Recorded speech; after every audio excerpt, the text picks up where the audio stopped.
It's time for the Unnamed SWTOR Podcast, a podcast so good it doesn't need a name. So without any further ado, here's your host, JD. Take it away, Johnny. Hello, my friends, and welcome to episode 47 of the Unnamed SWTOR Podcast, recorded on June 8th, 2014. I'm your host, JD, aka Gaddock, and in today's episode, we're going to scrape the bottom of the barrel from the SWTOR subreddit. Sorry, that's not really what I meant. I didn't mean to insinuate that the SWTOR subreddit is the bottom of the barrel. I love the SWTOR subreddit. You guys are great.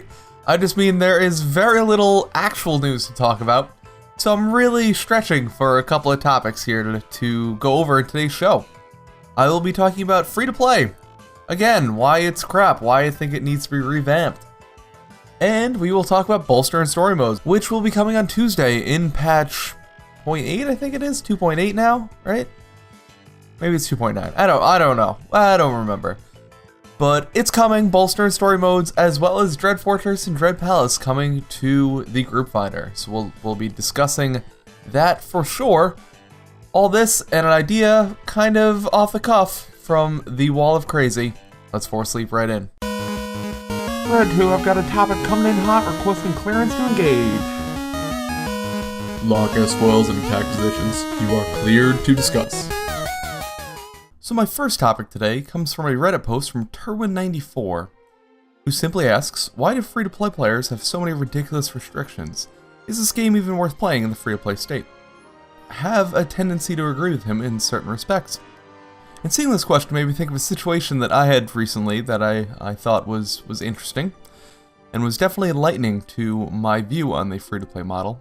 Overall, I don't think the free-to-play model is totally busted. I think it's pretty good.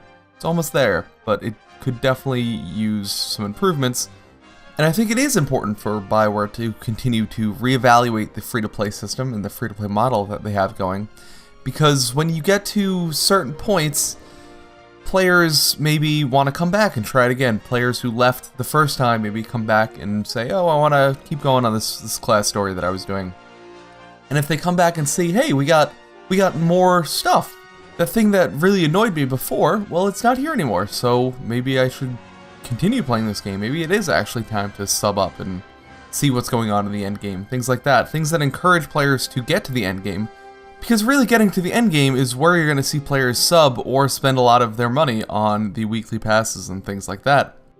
Leveling up, you probably see players buy one or two things. Maybe they buy an armor set, maybe they buy some unlocks like Rocket Boost or something like that. I see a lot of players that play the game on like a $5 or whatever the lowest cartel coin pack you can get is, on that to get them to preferred, and then purchase stuff like Rocket Boost, and maybe they buy Treek or something like that. I see a lot of players posting about that, and I know a lot of players that do that. But if they continue to reevaluate, that increases their chance of players spending more money in the game. You foster goodwill in the community, and the community is more likely to spend money. Just look at a system like Steam, run by Valve, who is a very popular company for their... I mean, they have done some very anti-consumer things recently, but they have a long-standing reputation of being very consumer-friendly.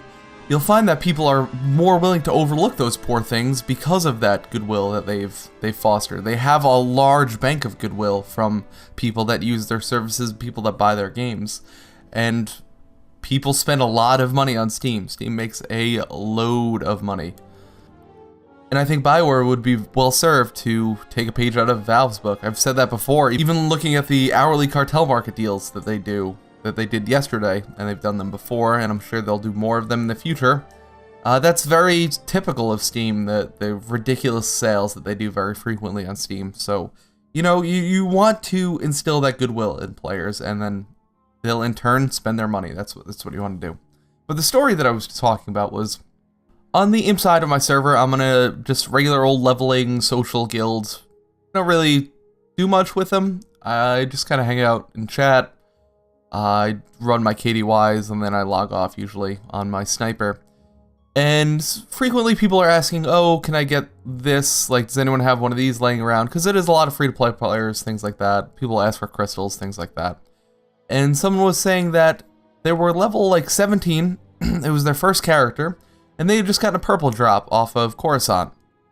And they were saying, I can't equip this. Does anyone know why?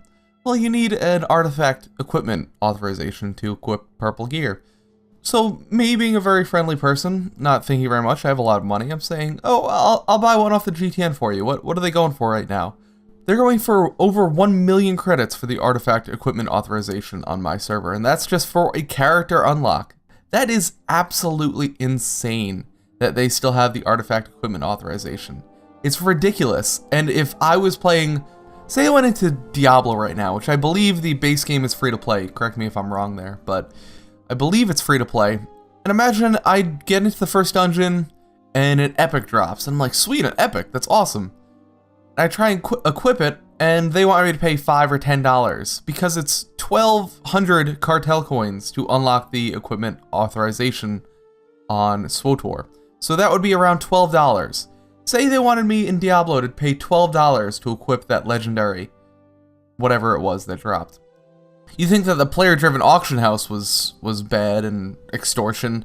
Well, that would be insane, and that would cause me to stop playing the game right there, because that would suck a large amount of the fun out of the game for me. That would really break down any immersion I had going, and say, yes, we're just looking to make a buck off of you. And okay, that's fine. That's what all companies are trying to do in the long haul, is make money. That's what companies are there to do.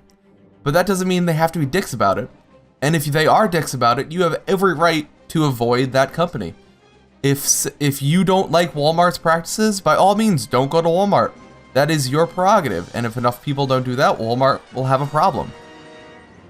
Now, if you're a multi-billion-dollar company like Walmart and provide a great service to some people, the low price of goods to some people is incredibly important.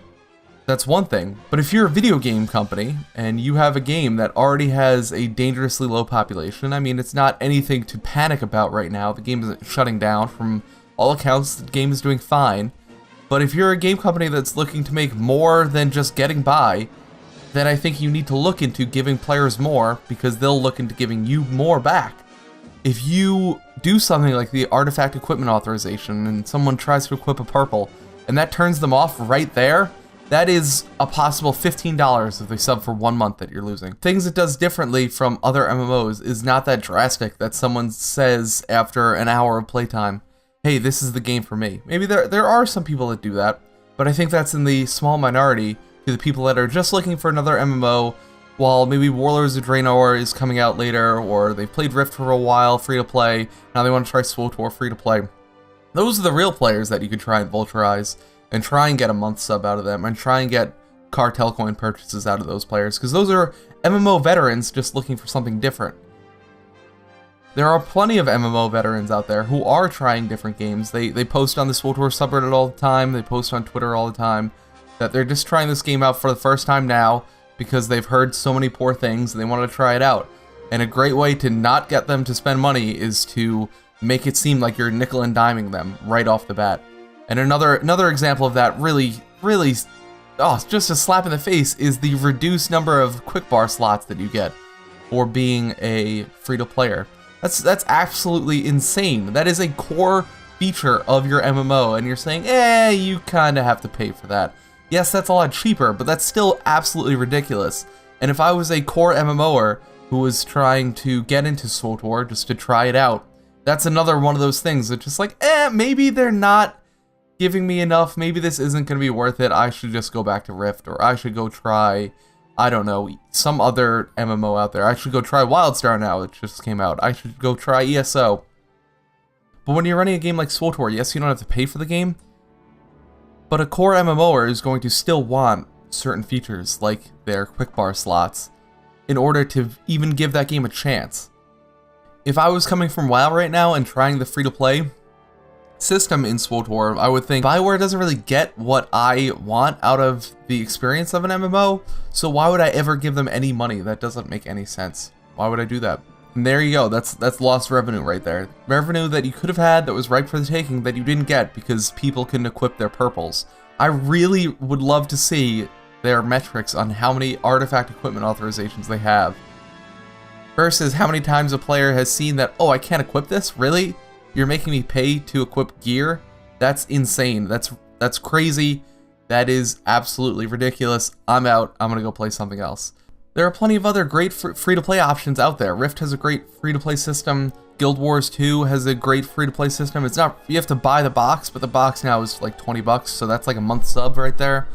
I really think it would benefit the game right now if they just got rid of the artifact equipment authorization, added in those quick bar slots that they've been holding back from players. You could leave all the customizations you want, the title authorization or whatever, any of that stuff, fine. The artifact equipment authorization is exceptionally egregious to me because it does cost so much. You can't even purchase it with credits, which is usually the fallback of, well, you could just buy everything with credits. Well, it's like 4 times the cost of your credit cap. You'd have to buy at least 2 of the escrow, if not 3 of the escrow trades in order to buy one of these for a single character. And that's just not okay in my book. And finally, the ranked Warzone passes, as I've discussed before. It's stupid to say that, oh, it's a perk of subscribers that you can do ranked Warzones, yada, yada, yada, yada, yada. To me, the real reason is the fact that they can't guarantee everyone has the artifact equipment authorization, and therefore they won't necessarily have PvP gear, and they'll be encouraging a large number of free-to-players just to jump into ranked Warzones with greens and blues on, just using Bolster. If they remove the artifact equipment authorization, there's one less problem with that. It's just like every other player doing ranked Warzones. And as we've discussed before, preventing them from doing ranked Warzones just hurts everyone. It hurts the subscribers not letting them do ranked Warzones. It's not a perk of subscribers. It's a hindrance to subscribers. So, like I said, it's not entirely broken. It just needs tweaks here and there. There are small changes that I think could be done that would do wonders for the free-to-play system and make Bioware more money. So let's hope they consider that going forward. Maybe with the new expansion, they'll further revamp the free-to-play system, but we'll see. That'll do it for this segment. Stick around after the break where I discuss Bolster and operations and what I think about them.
This next topic comes from another Reddit post.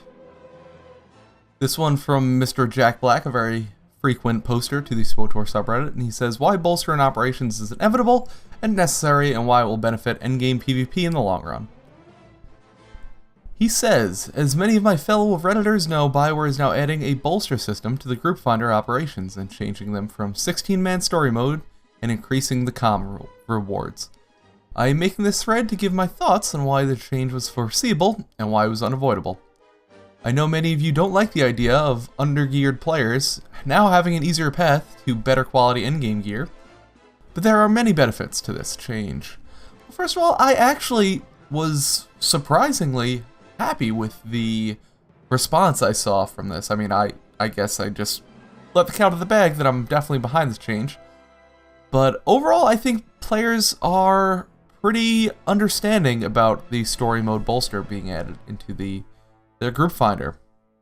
I don't think it's been universal, but compared to WoW, I think it's been a lot better, but I also think that Bioware has done a much better job with how they're handling this than WoW did. Moving on. Why was this inevitable? The possible level cap increase expansion is coming this year. The much anticipated Rise of the Hutt Cartel expansion coming this year will be more likely to raise the level cap to 60. By doing this, it effectively kills many of the reasons players have to do classic operations like Eternity Vault, Garaga's Palace, and Explosive Conflict outside of achievements. Also, most players will not be able to get XP from killing mobs or bosses inside the actual instance post level 62, which effectively kills the incentive to do the older ops.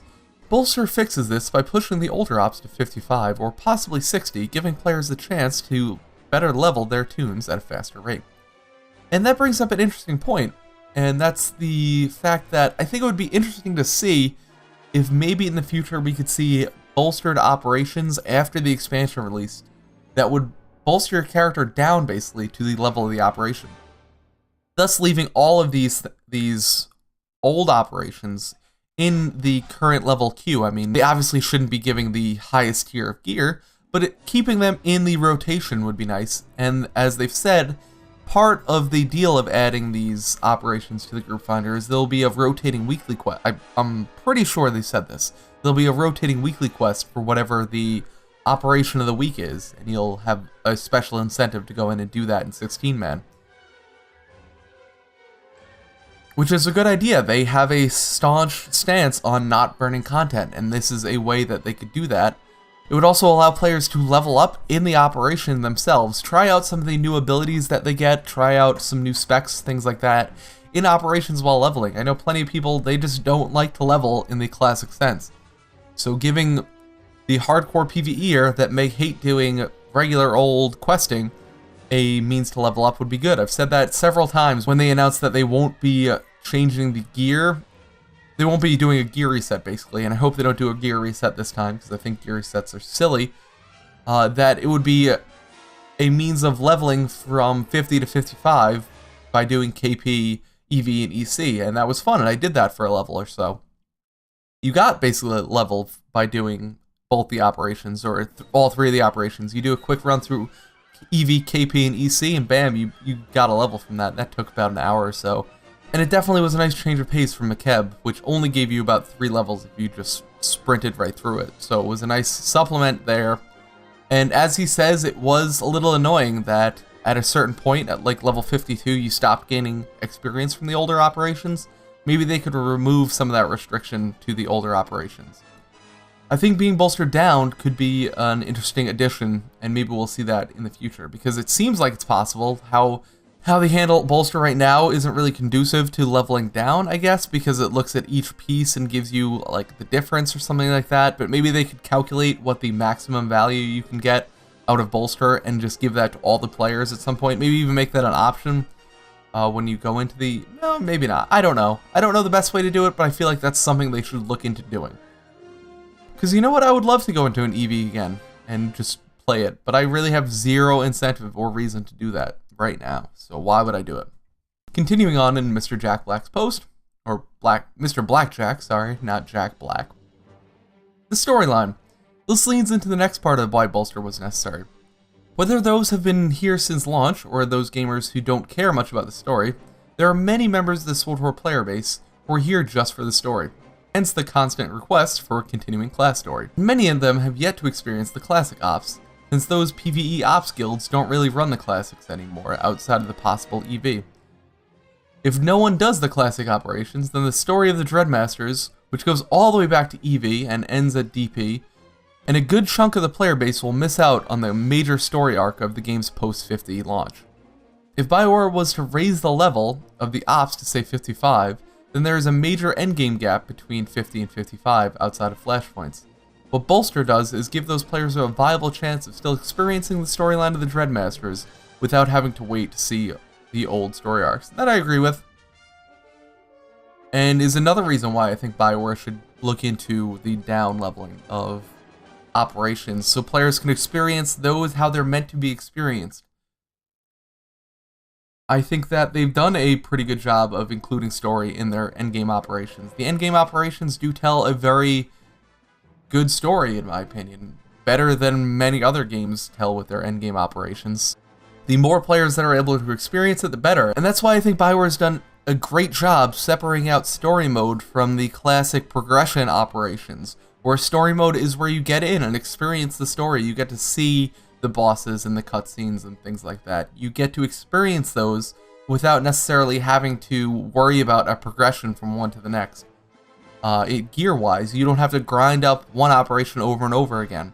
All the story modes are on one flat tier, which is great, so players can bounce around if they want. They can do 1, 2, 3, 4, 5, 6, and see all the stories sequentially like that. And I think that's another great reason to add Bolster to the group finder. And I think more than even Bolster, I think adding them to the group finder was incredibly important. Getting Dread Palace and Dread Fortress into the group finder is incredibly important in my opinion. I couldn't believe that they didn't release them in the group finder when they were at launch. And like I said, I discussed it with Andrew Horowitz, who said that it was a behind-the-scenes thing that needed to get done, and I assume he was talking about Bolster, as I've said before. So with Bolster, I guess they felt confident getting all the story mode operations into the group finder, which is a great thing. Why is Bolster a benefit to operations and in-game PvP? Population. Bolster now gives players who may not have an interest or possibly intimidated by the more dedicated PvEers in operations to learn the fights. It's not as if Bolster will lessen the difficulty of mechanics and operations, more so than what the current tier of gear does. It merely makes players on an even playing field, and the new players still have to learn the mechanics of the fight. It also allows guilds to interact with new players to educate them and teach them how operations work. Well, I think that last sentence, that it allows guilds to interact with new players and teach them, I think that's a little bit of rose-colored glasses. With the more hardcore guilds, we'll probably avoid it. I know a lot of PvEers aren't always happy to have to pug, so when they do pug, I don't know if it's going to be a great way for new players to interact with guilds and things like that. I think that the players that those guilds would want, maybe they would find those players anyway. I don't know. I don't see it as a great means for socialness, but maybe it is. Maybe I'm wrong there. But I do agree with you that Bolster does not necessarily lessen the difficulty of mechanics. And that's another great thing that Bioware has done, is they've made mechanics and story modes still matter. If you do certain things in a story mode, you'll die. There's less of those things that you have to worry about, but those things can still kill you. If you say story mode Dread Fortress on the first boss, the easiest possible boss you could have in an operation, if you stand in that red bomb circle, you're gonna blow up and die. Story mode, hard mode, doesn't matter. It's a mechanic that you have to worry about. And that teaches players that red on the ground is bad. That sounds stupid to 99% of you, but the 1% who's never done an operation before, it's an important thing to learn, important lesson to learn. So I think it's great that they're doing that, and Bolster doesn't help that at all. Bolster just makes it, I've said this a billion times about PvP, and now I'm saying it about PvE. Bolster is there for everyone. It's there for the player who doesn't have the gear, who wants to get into operations. Because flashpoints, let's be honest, are not anywhere near operations. They are not training out grounds for operations. The way that they handle 4-mans in SWTOR, they do not help you with operations, get you prepared for operations. This isn't like Burning Crusade. This isn't like I've heard WildStar is. They're not really hard, and they don't train you to work with 8 people. So if you're going to learn how to do operations, you're going to do that in story mode operations. So Bolster gives those players a chance to get into the operations. And then it also allows the other players, the high gear player who's just bored, the player like me who's going to do these on their alts, because my guild just runs the hardcore operations the nights that they have to. They don't really run alt runs, they don't really do things like that. So it allows me to get my fresh 55s or my imp characters into an operation. I know the fights, I just don't necessarily have the gear, and it lets me get things like the implants and earpieces that I can't legacy transfer over. I have like 6 characters that are full 78 level, right? 78 is right? 68? I don't remember. A full whatever the highest you can get with ultimate comms in all their gear slots, but they can't get the implants or earpieces or things like that because I can't legacy transfer those over. So this is a great way for me to get those and get those other characters endgame gear ready instead of just kind of, sort of gear ready. And it helps the player who just has a really highly geared character that wants to help out their friend, or they're just bored and they want to do an operation really quick. They want to see EV again, which is something I may do. So those players need to have a reasonable expectation to complete the content they're queuing for, which is the point of Bolster, giving the reasonable expectation of completion to every player he queues. and Bolster does that to everyone. So it's a win-win-win-win for everyone in the situation. It's only in story modes. You don't have to worry about nightmare mode, exploits, things like that. You don't have to worry about, players getting into the hardest content that they don't deserve to be in or whatever. There's no worry of that. This is the baseline. This is not your ranked war zones where you get Bolster, where I don't think you should. This is just your regular old war zone, your regular old operations where you're getting this. And I think that's a good thing for BioWare to do. Finishing up here, experience during level ups. If Kuat Drive Yards is any indication of the beauties of the Bolster system, it allows players to level up tunes faster and get to the endgame quicker if they want to. This can now work for operations as well, as they stated before. This is kind of what I talked about before, so I'm going to skip that. I know some of you may disagree with my theory and still feel that bolstering will bring an end to endgame PvE in SWTOR. I think anyone who thinks that is absolutely insane. But I think this is furthest from the truth, and that it will enhance the endgame operations without sacrificing the linear storyline to the previous story arcs. And I agree with that. So, very good post here, Mr. Jack Black. One final comment I want to make about Kuat Drive Yards is the fact that I think that BioWare in the future could do something to make all of the flashpoints level neutral and role neutral. I think that would go a long way. I mean, maybe not level neutral, maybe make each one a level floor that you have to be. So in order to do S-list, you need to be level 15. In order to do Hammer Station, you need to be 17. Whatever. So the story works, so you do get the progression of story in flashpoints.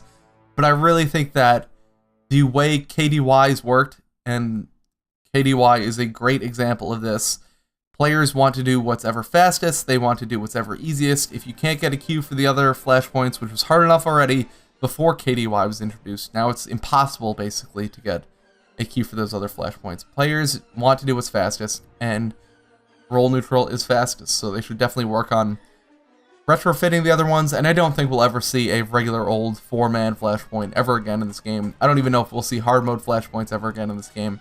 And I don't necessarily think the game needs it, or at least I don't want it. That's just my opinion on a tangentially related note. But overall, bolster in operations I think is a good thing. I think it'll be good for the game, and definitely good for me. So I'm happy with it. And with that, it's time for the Wall of Crazy. What? That's impossible even for a computer. It's not impossible. I used to bullseye womp rats in my T16 back home. They're not much bigger than 2 meters. And in this week's Wall of Crazy topic, I asked you, the viewer or listener, I don't know who's viewing this right now. If you are, get out of my backyard.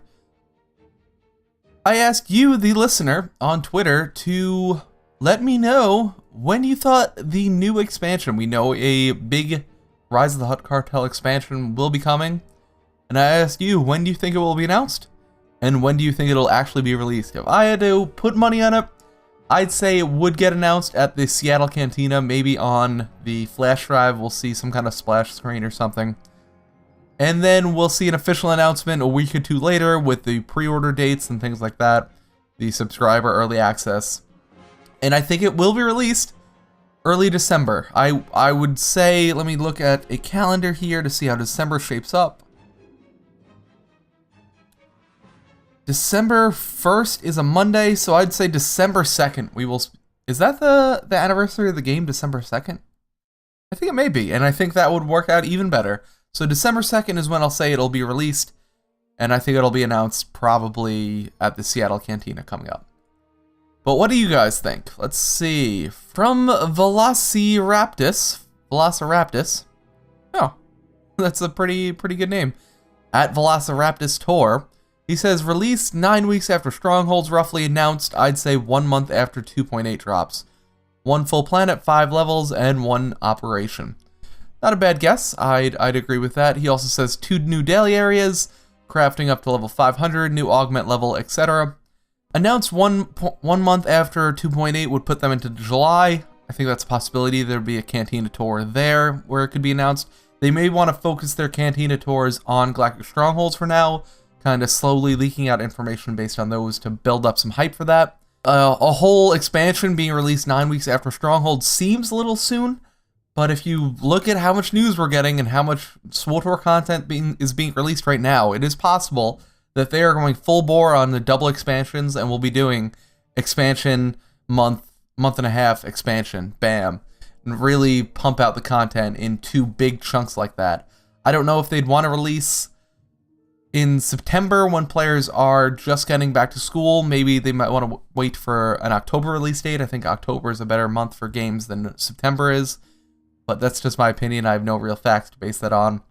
But we all know that summer is a rough patch, so I wouldn't expect to see a ton of content coming up this summer. Next up, Spencer at The Dirty Spoons, who is just on the Utini cast, so congratulations to him. I would say December. They don't want us to have too much content all at once, so that's a possibility.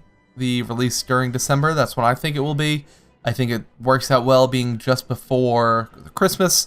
I think that is a good amount of time. You don't want to release like the week before Christmas. You want to give people a good amount of time before the holidays to purchase the expansion for their kids, purchase for a spouse or boyfriend, girlfriend, whoever. But then again, when they do put out the early access and the pre-order things, maybe that's not as important anymore. Maybe releasing around Christmas is good because players will be out they'll be on vacation for a week or 2 usually for the Christmas and New Year's vacation. So that would make sense maybe if they allowed pre-orders earlier and then release closer to Christmas. Baffle at _Baffle says announced around July 4th. That would be a good one if they announced around, I'm guessing there's going to be a double XP weekend around July 4th. Maybe they could announce the expansion for July 4th and then have a double XP weekend to celebrate it, and then released on December 20th, as Baffle says, still this year, which they've said it's going to be this year. Maybe it'll be pushed off, but I have a feeling they're really shooting for this year, and just in time for the holidays. So I think the holiday release date is a big thing around the SWTOR community. Next up, at SWTOR Buckeye says announced during E3. I don't know if BioWare Austin is going to be at E3. They've kind of avoided the big game conferences so far. I know BioWare will be there, but they'll probably be talking about the new Dragon Age and things of that nature, whatever other Star Wars game I think they're working on. And then released on the anniversary for subscribers pre-order. That's what I think. Like I said, I think the anniversary would be a good time. The Vizsla Legacy says announcement at E3, another E3er here, and then released around December 15th to 21st, so a little bit later in December. And then finally, at Dan Kramer says announced September 19th, released December 22nd. So that seems to be a popular estimation, released sometime in December and announced sometime in late summer, early fall. So I think that about does it for this week's show. As always, if you'd like to contact me, send your questions, comments, concerns to gaddockteague@gaddockgaming.com, or you can tweet them to @gteague on Twitter. If the news keeps being as dry as it's been the past couple weeks, I'm going to need your topics, so email me, gaddockteague@gaddockgaming.com. If I pick your question or comment or whatever to discuss on the show, you will get an Astromech code. So go ahead and get those emails flowing. Make sure to subscribe on iTunes to get your weekly podcast updates, and go give me a review on iTunes if you feel so inclined. If you're new to the game or thinking of resubscribing, I provided my refer a friend link in the show notes, so if you like a little added incentive to come back, feel free to use it. You could also check out my website, gaddockgaming.com, where I post the podcast videos and any other stuff that I've been doing in the gaming world. I hope you enjoyed this episode of the Unnamed SWTOR Podcast. This is JD, signing off.